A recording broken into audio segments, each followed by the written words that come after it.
دوستو السلام علیکم، امید ہے آپ سب خیریت سے ہوں گے اور ایک اچھا اور بھرپور دن گزار رہے ہوں گے۔ میں ہوں عاطف توقیر۔ پاکستان میں کل 8 فروری کو عام انتخابات کا انعقاد ہو رہا ہے۔ دعا ہے کہ یہ انتہائی اہم سیاسی ایونٹ خوش اسلوبی سے اور بلا کسی خون خرابے کے گزر جائے۔ آج کے دن ہم نے دیکھا کہ بلوچستان میں 2 مقامات پر بم دھماکوں میں متعدد افراد کی جان چلی گئی، کئی افراد زخمی ہوئے۔ پاکستان میں حالیہ کچھ عرصے میں دہشت گردی کی پھر ایک تازہ لہر دیکھنے کو مل رہی ہے، اور خاص طور پر جو پشتون اور بلوچ علاقے ہیں وہ اس سے بری طرح دوبارہ سے متاثر ہیں۔ خیر، اس پر کسی روز تفصیل سے دوبارہ بات کریں گے، اس کی وجوہات کا بھی ذکر کریں گے، پہلے بھی کرتے رہے ہیں، لیکن ابھی فی الحال مجھے انتخابات کے حوالے سے آپ سے بات کرنا ہے۔ گزشتہ روز میں نے ایک ٹویٹ میں لکھا کہ آپ کسی بھی جماعت کو ووٹ دیجئے سوائے پی ٹی آئی کے، تو بڑا شور مچا۔ میں اگر پاکستان میں ہوتا تو میں کسی بھی جماعت کو ووٹ دیتا، کسی آزاد امیدوار کو ووٹ دیتا، لیکن میں ذاتی طور پر پی ٹی آئی کو ووٹ نہ دیتا، یا پی ٹی آئی کے آشیرواد والے کسی رہنما کو ووٹ نہ دیتا۔ اس کی وجہ کیا ہے؟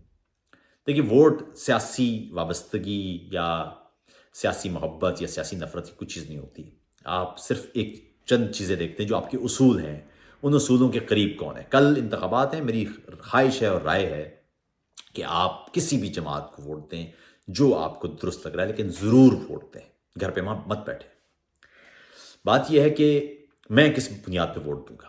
میرے لیے سب سے زیادہ اہم بنیاد ہے کہ کوئی جماعت پاکستان میں سولن سپریمیسی اور جمہوریت کی علمبردار ہو۔ جمہوریت کیا ہے؟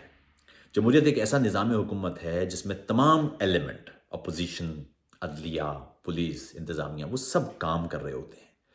ایک ایسا نظام جس میں صرف ایک جماعت کھڑی ہو اور باقی سب کو وہ چور چور کہہ کے، ہر وہ جج وہ واہ واہ ہو جو اس کے حق میں فیصلہ دے، اور ہر وہ جج جو اس کے خلاف فیصلہ دے اس کو چور چور کہنا شروع کر دے، اور ہر وہ جرنیل جو اس کے حق میں ہو تو واہ واہ ہو جائے، اور ہر وہ جرنیل جو اس کے خلاف چاہے اس کو وہ میر جعفر اور میر صادق کہنا شروع کر دے۔ یہ کوئی سیاست نہیں ہے، یہ کسی طرح سے سیاست نہیں ہے، ایک سراسر نفرت ہے۔ جرمن میں کہتے ہیں نفرت رائے نہیں ہوتی، یہ سادہ سی بات ہے۔ میری رائے میں ذاتی طور پہ سمجھتا ہوں کہ پاکستان میں پی ٹی آئی کے دور میں نہ پاکستان میں جمہوریت مضبوط ہوئی، نہ پاکستان کا اقتصادی ڈھانچہ مضبوط ہوا، نہ پاکستان میں سیاسی بحران ختم ہوا۔ بدقسمتی دیکھیے کہ دیگر جتنے بھی سیاسی رہنما رہے ہیں یا سیاسی حکومتیں رہی ہیں، خاص طور پر مشرف کے بعد پیپلز پارٹی کی حکومت تھی یا نون لیگ کی حکومت تھی، اس میں ان تمام رہنماؤں نے حکومت تو کی لیکن مسلسل ایک گڑبڑ رہی۔ مثال کے طور پر یوسف رضا گیلانی کی جب پیپلز پارٹی والی حکومت تھی، اس وقت میمو گیٹ سکینڈل، جس میں نواز شریف کالا کوٹ پہن کے وہ نظر آ رہے تھے، اور اسی طرح پھر جو بدترین حالات تھے عدلیہ کے حوالے سے، عدلیہ کی آزادی کی جو تحریک چل رہی تھی، وہ ایک پورا تو اسٹرکچر تھا جس کی وجہ سے وہ ایک ہمیشہ ڈیسٹیبلائزیشن رہی۔ نواز شریف کا دور شروع ہوا تو پھر یہ پی ٹی آئی کے دھرنے شروع ہو گئے، اور اب پتہ چل رہا ہے اور پی ٹی آئی کے اپنے رہنما مان رہے ہیں کہ وہ جرنیلوں کے کہنے پر تھے۔ 2018 کے بعد لیکن کوئی بھی دیگر پارٹی موجود نہیں تھی آن گراؤنڈ، عملی طور پر، یعنی اپوزیشن کا نام و نشان ہی نہیں تھا۔ پاکستان کی تاریخ میں، پاکستان کی سیاسی تاریخ میں سب سے کمزور اپوزیشن اگر تھی نا تو وہ عمران خان کے دور میں تھی۔ لیکن پھر سوال یہ ہے کہ عمران خان کے دور میں سیاسی بحران کیسے رہا، سیاسی انسٹیبلٹی کیسے رہی؟ اس کا سادہ سا جواب ہے، عمران خان کے دور میں سیاسی انسٹیبلٹی عمران خان کی اپنی وجہ سے رہی۔ مسلسل ایک ہیجان رہا، فلاں چور ہے، پارلیمان کے اندر بھی وہ رہنما آ رہے ہیں، فلاں رہنما چور ہے، فلاں ڈاکو ہے، فلاں یہ ہے، میں چوروں سے بات نہیں کر سکتا۔ پاکستان کی پارلیمان جتنی کمزور عمران خان کے دور میں ہوئی ہے، پاکستان کی تاریخ میں کبھی نہیں ہوئی۔ پاکستان کی تاریخ میں ایسی پارلیمان صرف اور صرف مارشل لاؤ کے دور میں، جو جعلی عدالت، جو حکمران جو نا وہ عامر حکمران بنایا کرتے تھے، جیسے بھی مشرف کے دور میں چودھریوں والی پارلیمان تھی، اس انداز کی پارلیمان بناتی تھی۔ اس میں کسی کام وہاں پر پی ٹی آئی فیصلے کے لیے نہیں جاری ہوتی تھی، وہاں پر پی ٹی آئی کے رہنما صرف دوسروں کو گالی دینے کے لیے جا رہے ہوتے تھے۔ ان کو ایک پلیٹ فارم چاہیے تھا جس پر وہ گالی دے سکیں، بس اس کے علاوہ کوئی مقصد نہیں تھا پارلیمان کا۔ عمران خان کے دور میں ایک فیصلہ بھی ایسا نہیں ہے جو پارلیمان میں کیا گیا ہو۔ وہ 50,000 طالبان کو لا کے پاکستان میں بسانا تھا تو بھی وہ پارلیمنٹ نے فیصلہ کر لیا، اور میں نے فلاں کو کہہ دیا تو میں نے کہہ دیا، اور میری پارلیمان نے سب کو، وہ جو کابینہ نے کہہ دیا وہ صرف کابینہ تک چلی گئی تھی۔ پاکستان میں کوئی عملی طور پر پارلیمان نہیں تھی۔ تو اس لیے میں ہوتا تو پارلیمانی سپریمیسی کا ماننے والا ہے، جمہوریت کا ماننے والا، میں کبھی عمران خان کو ووٹ نہ دیتا۔ دوسری بات، پاکستان میں فوجی جو عملداری ہے سیاست میں، فوجی عملداری عمران خان کی جو نظریہ ہے اس کے ساتھ جڑی ہوئی ہے. یعنی اس وقت آپ کو بظاہر لگ رہا ہے کہ عمران خان فوج مخالف ہے، لیکن صاحب فوج کے سیاسی کردار کے مخالف ہم لوگ ہیں. پچھلے 20 سالوں سے ہم مسلسل کہہ رہے ہیں. یہ لوگ تو پچھلے سال تک تو کہہ رہے تھے کہ امر بالمعروف پہ فوج میرے ساتھ شامل ہو جائے. یہ 9 مئی کو یہ کہہ رہے تھے کہ فوج کے اندر وہ ایلیمنٹ ہیں جو میرے ساتھ ہیں وہ میرے ساتھ شامل ہو جائیں، مسئلہ ہی ختم ہو جائے. ابھی گرفتاری سے ایک مہینہ پہلے، ایک ہفتہ پہلے انہوں نے عمران خان نے کہا کہ حافظ میرا فون نہیں اٹھاتا. تو کوئی لڑائی بھی کوئی نہیں ہے نا ان کی، پی ٹی آئی کی کوئی لڑائی نہیں ہے، نہ کوئی جھگڑا ہے فوج کے ساتھ. ان کا صرف ایک جھگڑا ہے کہ بھائی فوج ہماری مدد کیوں نہیں کر رہی. آج یہی جرنیل ہٹ جائے، کوئی اور جرنیل آ جائے ان کے عمران خان کی مرضی کا، سب ٹھیک ہو جائے گا، کوئی پرابلم نہیں ہے عمران خان کو. تو نہ جرنیلوں سے ان کی سیاسی مداخلت، ان کی لڑائی ہے. تیسرا یہ کہ ملک کی معیشت کے لیے سب سے زیادہ ضروری ہوتا ہے ایک دور رس قسم کی ایک اسٹریٹجی. کیا ہے؟ کوئی اسٹریٹجی نہیں ہے. انفراسٹرکچر، کوئی انفراسٹرکچر نہیں ہے. کرپشن کا حال دیکھیں، کرپشن کے نعرے کے ساتھ ایک جماعت آئی ہے، اور کرپشن کا حال یہ ہے کہ 2009 میں مشرف کے جانے کے بعد جو پاکستان کا ایک انڈیکس تھا کرپشن کا، جو عالمی انڈیکس ہوتا ہے ٹرانسپیرنسی کا، اس میں پاکستان 143ویں نمبر پر تھا. پھر کرپٹ زرداری کے دور میں پاکستان 6 درجے بہتری کے ساتھ 137 پہ آ گیا. پھر چور اور ڈاکو نواز شریف کے دور میں پاکستان 116 پہ چلا گیا، 20-22 درجے بہتری کر کے. اور پھر عمران خان کے صادق اور امین دور میں یہ دوبارہ سے 140 پہ چلا گیا. اور پی ڈی ایم دور میں دوبارہ سے 7 درجے بہتری ہو گئی. کیوں ہوئی؟ کبھی سوچا ہے آپ نے کیوں ہوئی؟